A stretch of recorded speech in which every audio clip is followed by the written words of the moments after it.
Assalamualaikum warahmatullahi wabarakatuh. Halo teman-teman, kami dari kelompok 10 ingin mempresentasikan hasil tugas kami yang berjudul Manajemen Harga. Sebelumnya, perkenalkan nama saya Muhammad Ibnu Fadil dengan NPM 2105160256 dan teman saya yang bernama Rifa Al-Fauzi dengan NPM 2105160243. Topik pembahasan kali ini yaitu agenda dari manajemen harga. Agenda tersebut terbagi menjadi 4, yaitu definisi manajemen harga, tujuan manajemen harga, strategi penetapan harga, dan contoh manajemen harga. Definisi manajemen harga adalah suatu nilai uang yang ditentukan oleh perusahaan sebagai imbalan barang atau jasa yang diperdagangkan dan sesuatu yang lain diadakan suatu perusahaan guna memuaskan keinginan pelanggan. Manajemen harga adalah proses strategis dan sistematis dalam menentukan, mengimplementasikan, dan mengelola harga produk atau jasa suatu perusahaan untuk mencapai tujuan bisnis tertentu. Menurut Philip Kotler, manajemen harga adalah proses manajerial untuk menetapkan dan menyesuaikan harga produk atau jasa untuk memaksimalkan keuntungan sambil memenuhi tujuan perusahaan dan memuaskan pelanggan. Tujuan manajemen harga. Jadi di sini ada beberapa tujuan manajemen harga, yaitu ada menetapkan harga yang optimal untuk mencapai profitabilitas tertinggi, kemudian ada menyeimbangkan volume penjualan dengan margin keuntungan, kemudian menggunakan strategi harga kompetitif untuk menarik lebih banyak pelanggan, memperluas basis pelanggan melalui penetrasi pasar, menggunakan harga untuk memposisikan produk atau jasa dalam pasar. Lalu ada menjaga persepsi kualitas dan nilai melalui strategi harga premium, menyesuaikan harga untuk mengelola fluktuasi permintaan, menggunakan harga untuk mendorong penjualan selama periode sepi, menyesuaikan harga untuk tetap kompetitif di pasaran, harga tetap kompetitif di pasar, menggunakan strategi harga untuk membedakan diri dari pesaing. Kemudian ada menetapkan harga yang mendorong volume penjualan tertentu, menggunakan promosi harga untuk mencapai target penjualan jangka pendek. Lalu ada menggunakan strategi harga untuk mempercepat pembayaran atau meningkatkan penjualan, menetapkan harga yang memastikan pengembalian investasi yang memadai, menggunakan strategi harga berbeda untuk menarik segmen pasar yang berbeda. Kemudian menyesuaikan harga sesuai dengan tahapan siklus hidup produk atau pengenalan, pertumbuhan, kedewasaan, penurunan. Memastikan strategi harga sesuai dengan hukum dan regulasi yang berlaku, menggunakan program harga khusus atau diskon untuk pelanggan setia, menetapkan harga yang memungkinkan investasi berkelanjutan dalam penelitian dan pengembangan. Dan yang terakhir, menetapkan harga untuk mencapai titik impas dalam jangka waktu tertentu. Strategi penetapan harga.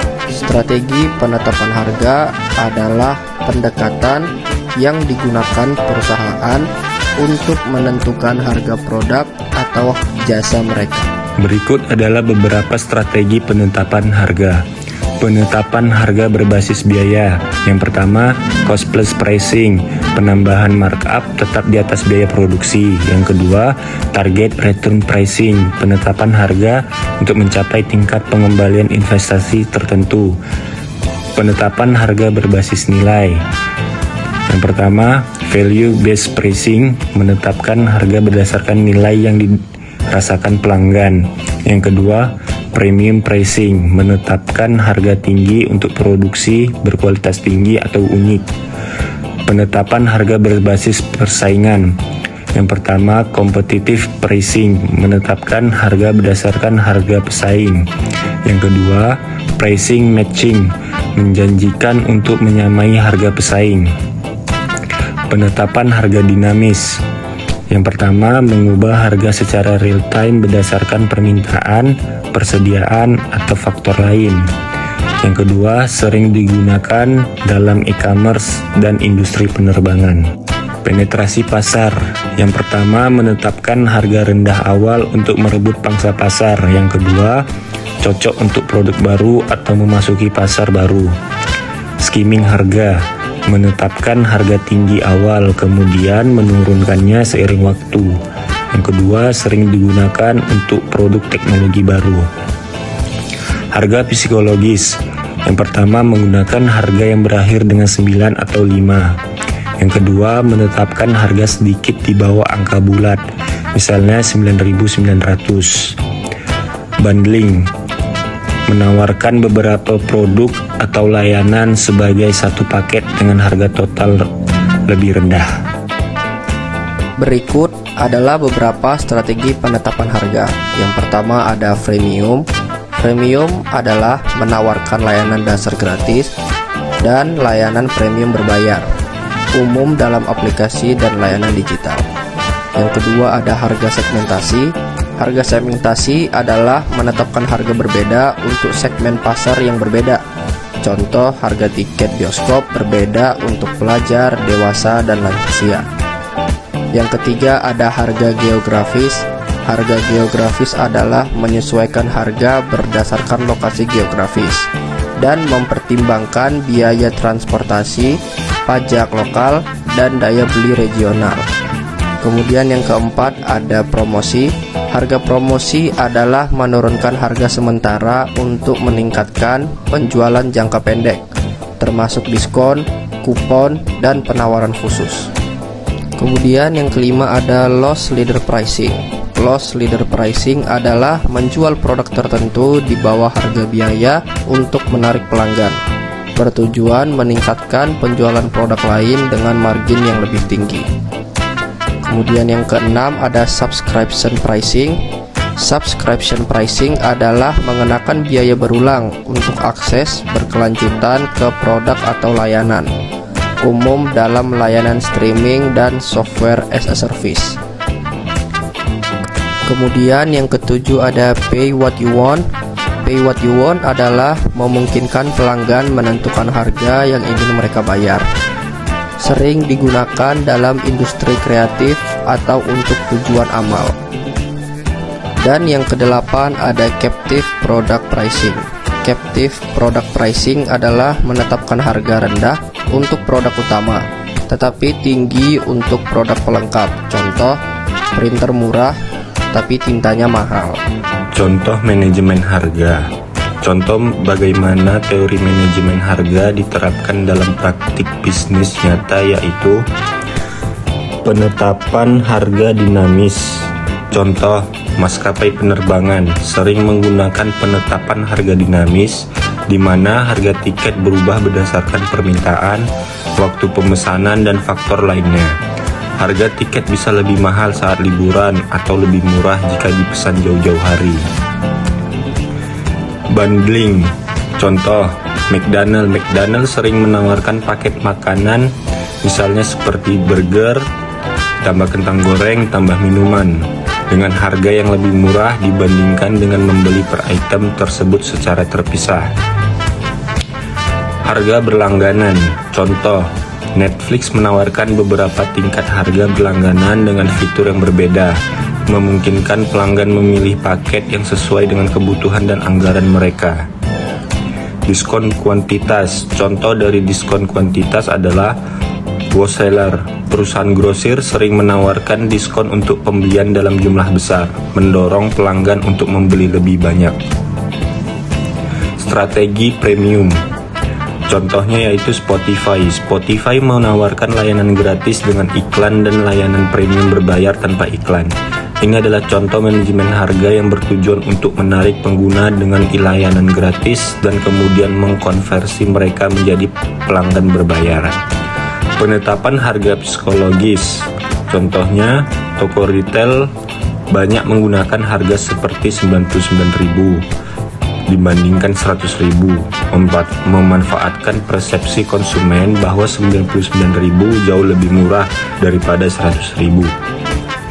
Penetapan harga berdasarkan nilai. Contohnya Apple. Apple sering menetapkan harga produknya lebih tinggi dari pesaing, mengandalkan persepsi nilai merek dan kualitas produk yang tinggi. Penetapan harga musiman. Contohnya yaitu industri fashion. Sering mengubah harga berdasarkan musim, misalnya menurunkan harga pakaian musim panas menjelang musim gugur. Harga penetrasi pasar, contohnya yaitu Xiaomi. Ketika pertama kali memasuki pasar, Xiaomi menawarkan smartphone dengan spesifikasi tinggi, namun harga rendah untuk merebut pangsa pasar. Skimming harga. Contoh dari skimming harga yaitu perusahaan teknologi saat meluncurkan produk baru dan inovatif. Perusahaan seperti Sony atau Samsung sering menetapkan harga tinggi di awal untuk mengambil kirim dari pasar sebelum menurunkan harga secara bertahap. Etika dalam manajemen harga. Etika dalam manajemen harga adalah aspek penting yang harus diperhatikan oleh setiap perusahaan. Berikut adalah beberapa aspek etika dalam manajemen harga. Yang pertama ada transparansi, memberikan informasi harga yang jelas dan mudah dipahami, serta menghindari biaya tersembunyi atau praktek bait and switch. Yang kedua ada keadilan, menetapkan harga yang wajar berdasarkan nilai produk dan menghindari diskriminasi harga yang tidak adil. Yang ketiga ada kejujuran dalam promosi, tidak melebih-lebihkan diskon atau penghematan dan menghindari klaim palsu tentang harga terendah atau jaminan harga. Yang keempat ada perlindungan data pelanggan, menggunakan data pelanggan untuk personalisasi harga secara etis dan menjaga privasi informasi pelanggan. Yang kelima, menghindari eksploitasi, tidak mengambil keuntungan dari situasi darurat atau kerentanan konsumen, dan menghindari penetapan harga yang sangat tinggi untuk produk esensial. Yang keenam ada kompetisi yang sehat, menghindari praktek penetapan harga predator untuk menyingkirkan pesaing dan tidak terlibat dalam kolusi harga atau kartel. Yang ketujuh ada kepatuhan hukum, mematuhi regulasi harga dan undang-undang perlindungan konsumen dan menghindari praktek monopoli atau oligopoli yang ilegal. Kemudian yang kedelapan, pertimbangan sosial, mempertimbangkan dampak harga terdapat masyarakat luas dan menyediakan opsi yang terjangkau untuk produk atau layanan penting. Faktor-faktor yang mempengaruhi penetapan harga. Ada persaingan, ada harga pesaing, strategi harga pesaing, posisi pasar relatif terhadap pesaing, jumlah dan kekuatan pesaing. Kemudian ada tujuan perusahaan, yaitu target profit, target pangsa pasar, tujuan pertumbuhan, dan strategi positioning merek. Kemudian ada siklus hidup produk, yaitu tahap produk atau pengenalan, pertumbuhan, kedewasaan, dan penurunan, dan tingkat inovasi dan keunikan produk. Kemudian ada psikologi konsumen, yaitu persepsi nilai oleh konsumen, sensitivitas harga, dan efek psikologis dari strategi harga, misalnya harga berakhiran 9. Selanjutnya ada faktor sosial dan etika, yaitu tanggung jawab sosial perusahaan, isu keberlanjutan dan lingkungan, persepsi publik terhadap praktik kerja. Selanjutnya ada faktor internal perusahaan, yaitu kapasitas produksi, strategi pemasaran keseluruhan, struktur organisasi dan pengambilan keputusan. Selanjutnya biaya produksi dan operasional, yaitu biaya bahan baku, biaya tenaga kerja, biaya overhead, biaya distribusi dan logistik. Yang terakhir, permintaan pasar, yaitu elastisitas harga permintaan, tren pasar dan musiman, daya beli konsumen, dan preferensi perilaku konsumen. Sekian dari kelompok kami, lebih dan kurang mohon maaf. Assalamualaikum warahmatullahi wabarakatuh. Thanks for watching.